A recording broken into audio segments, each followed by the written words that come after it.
Est-ce que vous aviez assisté à la cérémonie de récompense enregistrée en 2020? Non? Eh bien, pas de problème, vous pouvez la revoir sur la chaîne YouTube Science Factor. Et dès maintenant, on vous propose de prendre des nouvelles du projet lauréat 2019 qui s'appelle Chalimao. Regardez. Qui n'a pas déjà fait l'expérience désagréable d'arriver en retard à un cours? Au collège Rosa Parks, à Roubaix, l'expérience d'un élève en situation de handicap a inspiré une idée géniale. Gypsy, une application qui permet de ne plus se perdre dans les couloirs et donc d'arriver à l'heure. On rembobine. C'était quoi le problème? À chaque déplacement, c'était l'angoisse pour cet élève atteint de dyspraxie ou trouble du comportement. Désorienté, il se perdait, ne trouvait pas son chemin et finissait toujours par arriver en retard. La dyspraxie touche près d'un enfant par classe. Il était temps de trouver une solution. Mais qu'est-ce que la dyspraxie? C'est un handicap invisible qui empêche une personne de bien coordonner ses gestes et de les automatiser. Normalement, dans la vie quotidienne, notre cerveau automatise toutes les tâches répétées.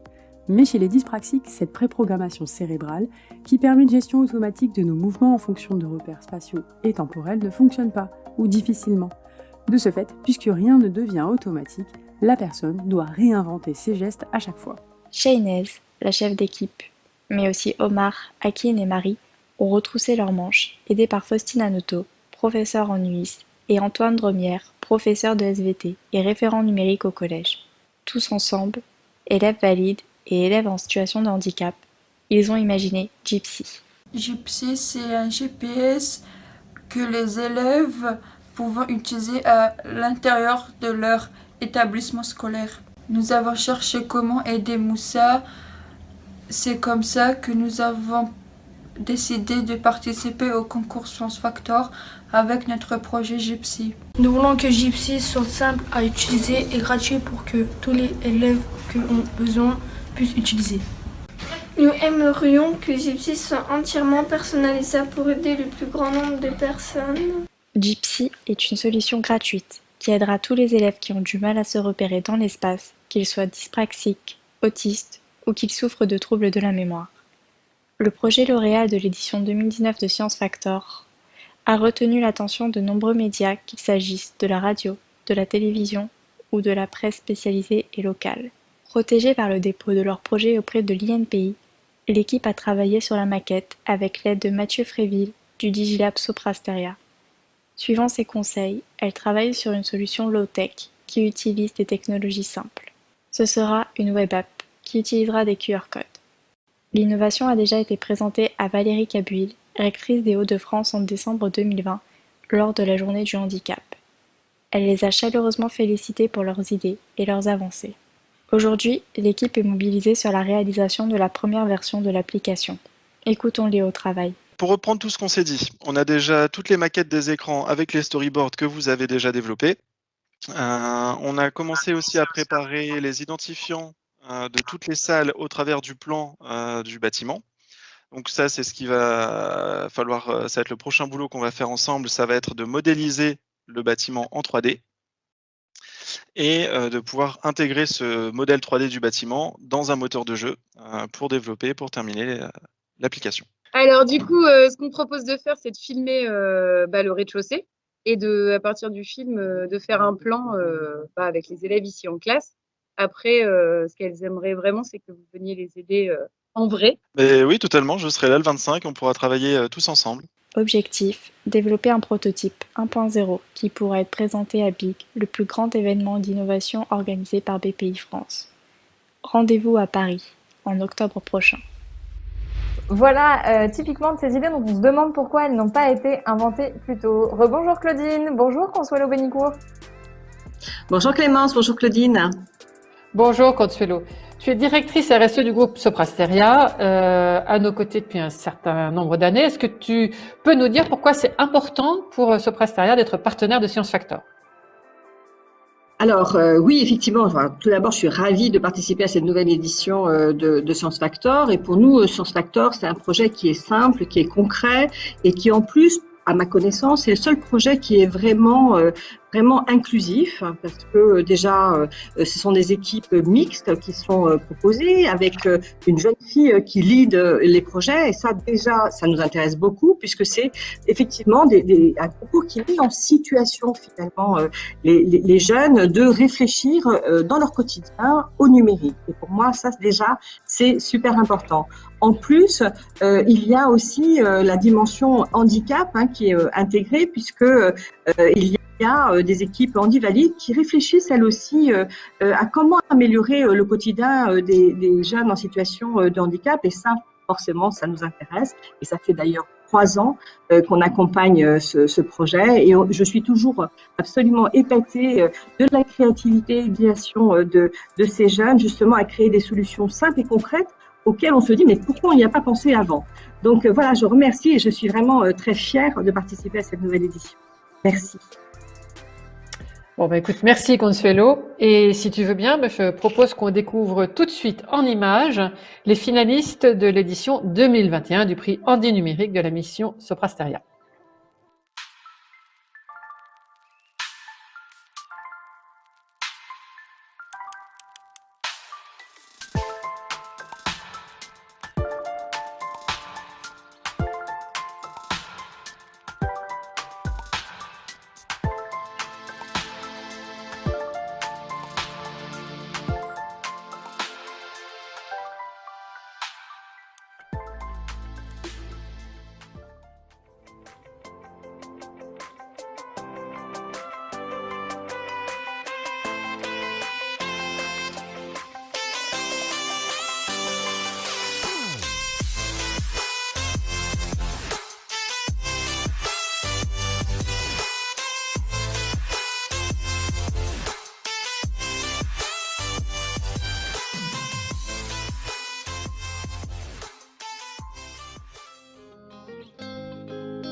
Bon, le suspense est vraiment insoutenable. Qui a donc gagné le prix Science Factor 2021 dans la catégorie Andy Numérique, Consuelo?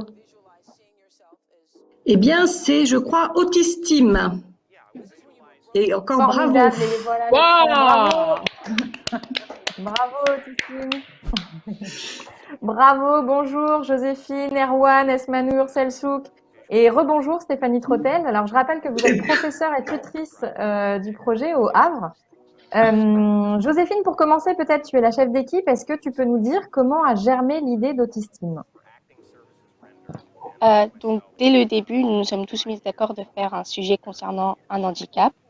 Et puis, Erwan, qui est autiste, nous a demandé de faire un projet concernant l'autisme. Du coup, on a décidé de faire quelque chose qui allait aider un des problèmes majeurs dans l'autisme, qui est la communication. Donc, nous avons décidé de créer une application qui allait aider les autistes à communiquer entre eux. Génial et un grand bravo. Est-ce que ça a été difficile à mettre en œuvre, Esmanour, peut-être? Oui, c'est ça. Ça a été plus ou moins difficile parce qu'on a eu un petit retard, on a pris un peu de temps pour trouver cette idée. Et puis, on a eu des petits problèmes au sein d'équipe. Je pense que si on n'aurait pas eu tout ça, on aurait plus développé l'application. Mais sinon, ça va. Et sinon, pour autant, vous voilà victorieux et voilà, gagnant du prix. Claudine, qu'est-ce que tu retiens particulièrement comme qualité à ce projet? Ils l'ont dit eux-mêmes, c'était pas simple. Ils ont mis du temps pour trouver ce qu'ils allaient faire, comment ils allaient le faire, etc. Donc, c'était pas tout à fait facile. Et moi, ce qui m'a épaté, c'est la capacité de l'équipe à intégrer Erwan, à l'écouter, à l'intégrer dans le développement du projet. Et c'est vraiment la force de la démarche qu'on essaye de mettre en œuvre dans le cadre du prix Andy Numérique, c'est de démontrer que des équipes handivalides, ça marche et que les élèves en situation de handicap, ils ont toute leur place dans ces équipes. Et c'est comme ça qu'on arrive à imaginer et inventer des solutions qui sont utiles particulièrement à eux. Consuelo, est-ce que vous voulez dire un mot à l'équipe? Je veux bien évidemment féliciter et dire bravo pour ce projet qui effectivement met le doigt sur la problématique que nous on rencontre également avec nos collaborateurs en situation de handicap et en situation d'autisme, qui est la communication. Donc je trouve vraiment cette application bienvenue et je dis encore bravo pour avoir trouvé le bon thème et le bon angle pour approcher ce sujet. Bravo. Merci. Merci. Erwan, est-ce que travailler ensemble vous a permis de renforcer votre amitié à tous les quatre? Je pense que oui, hein. J'avoue que avant ça allait pas plus loin qu'un bonjour. Maintenant, je trouve qu'on commence à se parler un petit peu plus, hein. Tout le monde valide? Oui. Bon, tout le monde a l'air d'accord. Toute l'équipe a l'air d'accord. Selsoud, quels sont vos projets pour la suite? Est-ce que vous continuez de développer l'application? C'est tout ce qu'on souhaite, nous, ici, chez Science Factor. S'il est possible de la développer, on le fera. Après avoir développé la rendre publique, grâce aux influenceurs, Play Store, pub, etc. Mais oui, en tout cas, s'il est vraiment possible de la développer, on le fera avec jour. Joséphine, est-ce que tu veux nous dire ce que tu as retenu de ce projet? Peut-être ce que ça t'a apporté? Grâce à ce projet, j'ai pu être plus amie avec Erwan. Ça nous a vraiment rapprochés. J'ai appris beaucoup de choses sur l'autisme et j'aimerais vraiment le développer en tant que vraie application. Génial. Erwan, qu'est-ce que ça t'a apporté, toi, tout ce projet, au-delà de votre amitié qui a l'air d'être très forte?